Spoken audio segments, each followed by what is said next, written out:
پاکستانی قانون میں متجنس افراد ایکٹ 2018 کی شمولیت کوئی چھوٹی کامیابی نہیں۔ یہ قانون جنوبی ایشیا میں متجنس افراد کے لیے اٹھائے جانے والے ترقی پسند ترین قانونی اقدام میں سے ایک ہے، کیونکہ یہ قانون جنسی شناخت کی بنیاد آپ کی مرضی کی شناخت کو اپنانے اور اس کے اظہار کی آزادی دیتا ہے۔ یہ قانون بلا شبہ خواجہ سرا ایکٹیوسٹوں، انسانی حقوق کے کارکنوں، وکیلوں، ارکان پارلیمنٹ اور مذہبی رہنماؤں کی کوششوں کا نتیجہ ہے، جنہوں نے متجنس افراد کی عزت اور وقار کے لیے اکٹھے ہو کر جدوجہد کی اور متجنس افراد کی اس حیثیت کو بحال کیا جو استعماری دور میں چھین لی گئی تھی۔ ایک وقت ایسا تھا جب پوری مسلم دنیا میں متجنس افراد معاشرے کی روزمرہ زندگی کا ایک اہم حصہ تھے۔ انہیں جنوبی ایشیا میں خواجہ سرا اور ہجرا، جبکہ ملیشیا اور انڈونیشیا میں مک نہیا کہا جاتا تھا۔ تاریخ ہمیں بتاتی ہے کہ خواجہ سرا روایتی ثقافتی تقریبات میں اہم کردار تھے۔ شادی اور جنم دن کی تقریبات سے لے کر صوفی اور ہندو مذہب کی رسومات تک نہ صرف خواجہ سراؤں کو قبول کیا جاتا تھا بلکہ یہ اپنے معاشرے کا حصہ تھے۔ انہیں نہ تو چھپایا جاتا تھا اور نہ آبادی سے دور کیا جاتا تھا۔ لیکن 19ویں صدی میں سامراج نے اس روایت کو ختم کرنے کی کوشش کی۔ انہوں نے خواجہ سراؤں کو قابل احترام معاشرے کی حدود سے باہر نکالنے کی کوشش کی۔ پہلے کبھی جنس کی بنیاد پر اس تقسیم کو قانونی حیثیت نہیں دی گئی تھی، لیکن اب اس دنیا میں جنوبی ایشیا کے خواجہ سرا ایک واضح خطرہ قرار دیے گئے۔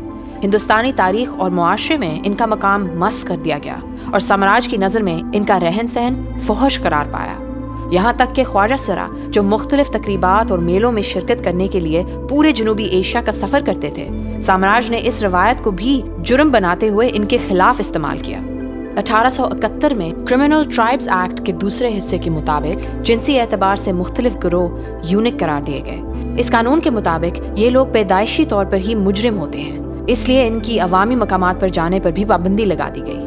سامراج سمجھتا تھا کہ ان کے یہ قانون صدیوں سے قائم ثقافت اور خواجہ سروں کی حیثیت کو ختم کر دیں گے، لیکن ابھی تک پاکستان، بنگلہ دیش اور انڈیا میں جنسی طور پر متنوع معاشرے اس بات کا ثبوت ہیں کہ سامراج کا یہ منصوبہ ناکام رہا۔ اب پوری دنیا میں متجنس افراد سامراج کے ہاتھوں ختم ہونے والا مقام واپس حاصل کر رہے ہیں، جس میں سب سے بنیادی چیز برابر شہریت کا حق ہے۔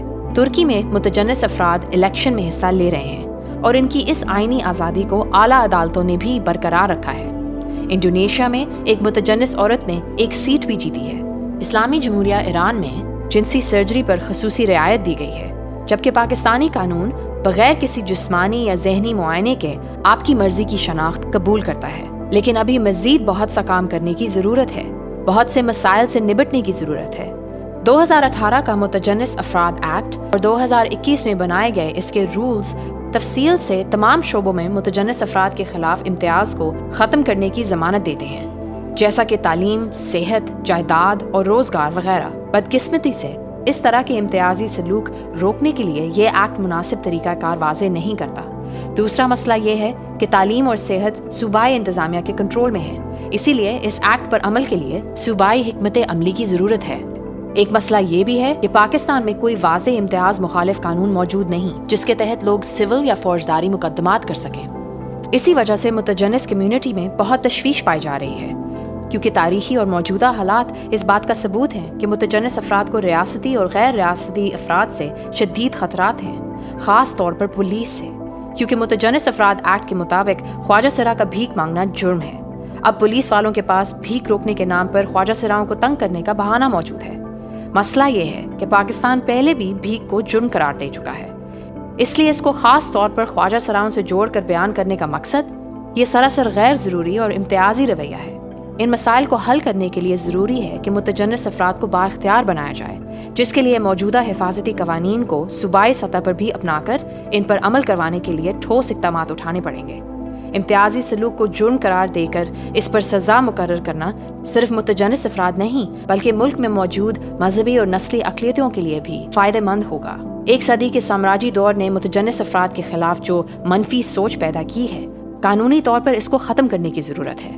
قانون کو کسی صورت ان تعصبات کو فروغ دینے کا ذریعہ نہیں بننا چاہیے، بلکہ متجنس افراد کی ثقافتی سرگرمیوں کا احترام کرنا چاہیے اور انہیں بھیک اور آوارہ گردی جیسے قوانین کے تحت نشانہ نہیں بنانا چاہیے۔